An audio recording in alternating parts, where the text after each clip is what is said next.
ನಮ್ಮ ಮೆಟ್ರೋ ದರ ಏರಿಕೆ ವಿರುದ್ಧ ತೇಜಸ್ವಿ ಸೂರ್ಯ ಸಮರ ಸಾರಿದ್ದಾರೆ. ಮೆಟ್ರೋ ನಿಲ್ದಾಣಕ್ಕೆ ಭೇಟಿ ಕೊಟ್ಟು ಪ್ರಯಾಣಿಕರ ಜೊತೆಗೆ ಸಂವಾದವನ್ನ ಮಾಡಿದ್ದಾರೆ. ದರ ಏರಿಕೆಯಿಂದ ಪ್ರಯಾಣಿಕರು ಆಕ್ರೋಶ ಹೊರಹಾಕ್ತಾ ಇದ್ದಾರೆ. ಗಾರ್ಮೆಂಟ್ ಕೆಲಸ ಮಾಡೋರು, ವಿದ್ಯಾರ್ಥಿಗಳು ಓಡಾಡ್ತಾರೆ. ತೇಜಸ್ವಿ ಸೂರ್ಯ ಈಗ ಸಮರ ಸಾರಿರೋದು. ನಿನ್ನೆಯೂ ಕೂಡ ಇದೇ ತೇಜಸ್ವಿ ಸೂರ್ಯ ಅವರು ಮಾತಾಡಿದ್ರು. ಸಂಬಂಧಪಟ್ಟಂತವ್ರನ್ನ ಹೋಗಿ ಭೇಟಿ ಮಾಡಿದ್ದೀನಿ. ಅವರು ಅಂದರೆ ಕೇಂದ್ರ ಸರ್ಕಾರ BMRCL ಸೂಚನೆ ಕೊಟ್ಟಿದೆ, ದರ ಏರಿಕೆ ಮಾಡಬೇಡಿ ಸದ್ಯಕ್ಕೆ ಅಂತ ಹೇಳಿ. ಇದೇ ತೇಜಸ್ವಿ ಸೂರ್ಯ ಅವರು ಕೊಟ್ಟಿದ್ದಂಥ ಹೇಳಿಕೆ ಅದು. ಸೊ ಈಗ ನೋಡಿದರೆ ಏಕಾಏಕಿಯಾಗಿ ದರ ಏರಿಕೆ ಆಗಿ ಕೂತಿದೆ. ಸೊ ಇದರ ವಿರುದ್ಧ ಈಗ ತೇಜಸ್ವಿ ಸೂರ್ಯ ಅವರು ಸಮರ ಸಾರಿದ್ದಾರೆ. ಹೋಗಿ ಪ್ರಯಾಣಿಕರ ಜೊತೆಗೆ ಮಾತುಕತೆಯನ್ನು ನಡೆಸಿರೋದು. ಇಲ್ಲಿ ಗಾರ್ಮೆಂಟ್ ಕೆಲಸ ಮಾಡೋರು, ವಿದ್ಯಾರ್ಥಿಗಳು ಓಡಾಡ್ತಾರೆ. ಒಂದು ಟರ್ಮಿನಲ್ನಿಂದ ಮತ್ತೊಂದು ಟರ್ಮಿನಲ್ಗೆ 90 ರೂಪಾಯಿ ಆಗುತ್ತೆ. ರಾಜ್ಯ ಸರ್ಕಾರ ದಿವಾಳಿಯಾಗಿದೆ, ಅವ್ರ ಬಳಿ ದುಡ್ಡಿಲ್ಲ, ಹೀಗಾಗಿ ಪ್ರತಿ ವರ್ಷ ದರ ಏರಿಕೆ ಮಾಡ್ತಾ ಇದ್ದಾರೆ ಅಂತ ತೇಜಸ್ವಿ ಸೂರ್ಯ ರಾಜ್ಯ ಸರ್ಕಾರದ ವಿರುದ್ಧ ಹರಿಹಾಯ್ದಿದ್ದಾರೆ. ಇದೇ ವಿಚಾರಕ್ಕೆ ಸಂಬಂಧಪಟ್ಟಂತೆ ತೇಜಸ್ವಿ ಸೂರ್ಯ ಅವರನ್ನ ನಮ್ಮ ಪೊಲಿಟಿಕಲ್ ರಿಪೋರ್ಟರ್ ಕವನ ಶಿವಣ್ಣ ಮಾತನಾಡಿಸಿದ್ದಾರೆ. ಏನು ಹೇಳಿದ್ದಾರೆ ತೇಜಸ್ವಿ ಸೂರ್ಯ ಅವರು ನೋಡೋಣ ಬನ್ನಿ. ಇವಾಗ ನಮ್ಮ ಜೊತೆ ಇದ್ದಾರೆ, ಬನ್ನಿ ಮಾತಾಡ್ಸೋಣ. ಸರ್ ನಮಸ್ತೆ. ಈಗ ಮೆಟ್ರೋ ದರ ಏರಿಕೆ 5% ಮಾಡಕ್ಕೆ ಹೊರಟಿದ್ದಾರೆ. ಕೇಂದ್ರ ಸರ್ಕಾರದ ವಿರುದ್ಧ ರಾಜ್ಯ ಸರ್ಕಾರ ಹೇಳಿದ್ರೆ, ರಾಜ್ಯ ಸರ್ಕಾರದವರು ಕೇಂದ್ರ ಸರ್ಕಾರದ ವಿರುದ್ಧ ಹೇಳ್ತಾ ಇದ್ದಾರೆ. ಏನು ಹೇಳ್ತೀರಿ ಸರ್ ಇದ್ರ ಬಗ್ಗೆ?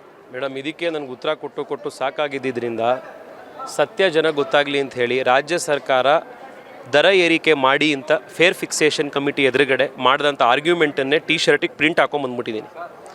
ರಾಜ್ಯ ಸರ್ಕಾರ ಆ ಫೇರ್ ಫಿಕ್ಸೇಷನ್ ಕಮಿಟಿ ಎದುರುಗಡೆ ಹೇಳ್ತಾರೆ, ರಾಜ್ಯ ಸರ್ಕಾರದ ಪರಿಸ್ಥಿತಿ, ಆರ್ಥಿಕ ಪರಿಸ್ಥಿತಿ ಕುಸಿದೋಗಿರೋದ್ರಿಂದ ನಾವು ಹಿಂದೆ ಸಪೋರ್ಟ್ ಮಾಡ್ತಿದ್ದ ರೀತಿ ಮೆಟ್ರೋಗೆ ಸಪೋರ್ಟ್ ಮಾಡೋಕ್ಕಾಗಲ್ಲ.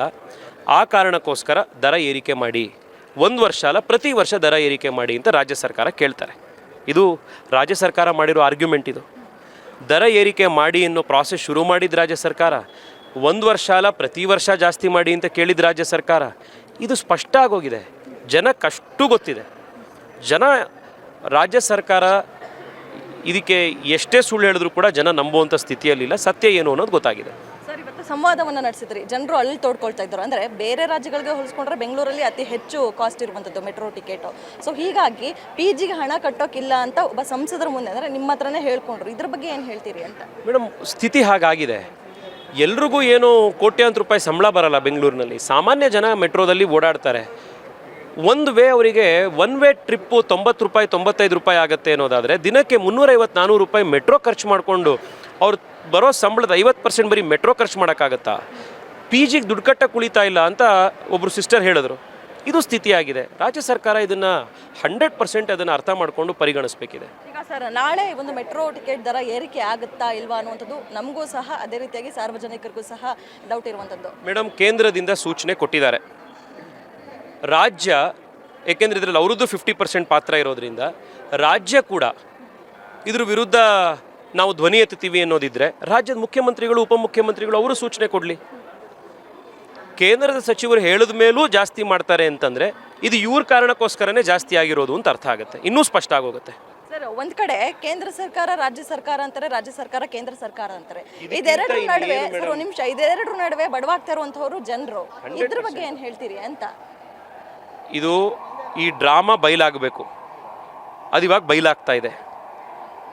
ಈ ಡಾಕ್ಯುಮೆಂಟು, ಇವತ್ತು ನಿಮ್ಮ ಎದುರುಗಡೆ ಕೊಟ್ಟಿರುವಂಥ ಡಾಕ್ಯುಮೆಂಟು ನಿನ್ನೆಯಿಂದ ಸಾರ್ವಜನಿಕರಿಗೆ ಹೇಳ್ತಾ ಇರುವಂಥದ್ದು ನೋಡಿದ್ರೆ ಗೊತ್ತಾಗುತ್ತೆ.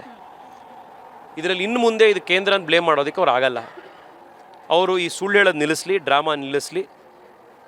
ನಾಳೆಯಿಂದ ಏನು ದರ ಪರಿಷ್ಕರಣೆ ಆಗೋದಿದೆ ಅದನ್ನು ತಡೆ ಹಿಡಿಬೇಕು ಅಂತ ಹೇಳಿ ಸೂಚನೆ ಕೊಡಲಿ. ಮುಗೀತು. ಒಂದು ವೇಳೆ ಪರಿಷ್ಕರಣೆ ಆದರೆ ನಿಮ್ಮ ಹೋರಾಟ ಯಾವ ರೀತಿ ಆಗಿದೆ? ಜನಜಾಗೃತಿ ನಾವೇನು ಮಾಡ್ತಾ ಇದ್ದೀವಿ, ಇದನ್ನು ಕಂಟಿನ್ಯೂ ಮಾಡ್ತೀವಿ. ಜನ ಉತ್ತರ ಕೊಡ್ತಾರೆ. ಎಲ್ಲದಕ್ಕೂ ನಾವೇ ಉತ್ತರ ಕೊಡಬೇಕು ಅಂತಿರಲ್ಲ. ಸರಿ ಸಮಯ ಬಂದಾಗ ಜನ ಉತ್ತರ ಕೊಡ್ತಾರೆ. ಇನ್ನೊಂದು 2-3 ತಿಂಗಳಲ್ಲಿ GBA ಎಲೆಕ್ಷನ್ ಕರೆದಿದ್ದಾರೆ. ಇದೇ ದೊಡ್ಡ ಇಶ್ಯೂ ಕೂಡ ಆಗುತ್ತೆ, ಜನ ಉತ್ತರ ಕೊಡ್ತಾರೆ. ಇದಿಷ್ಟು ಸಂಸದರಾದಂತಹ ತೇಜಸ್ವಿ ಸೂರ್ಯ ಅವರ ಮಾತು. ಕ್ಯಾಮ್ರಾ ಪರ್ಸನ್ ರೂಪೇಶ್ ಜೊತೆ ಕವನ ಶಿವಣ್ಣ, ಗ್ಯಾರಂಟಿ ನ್ಯೂಸ್, ಬೆಂಗಳೂರು.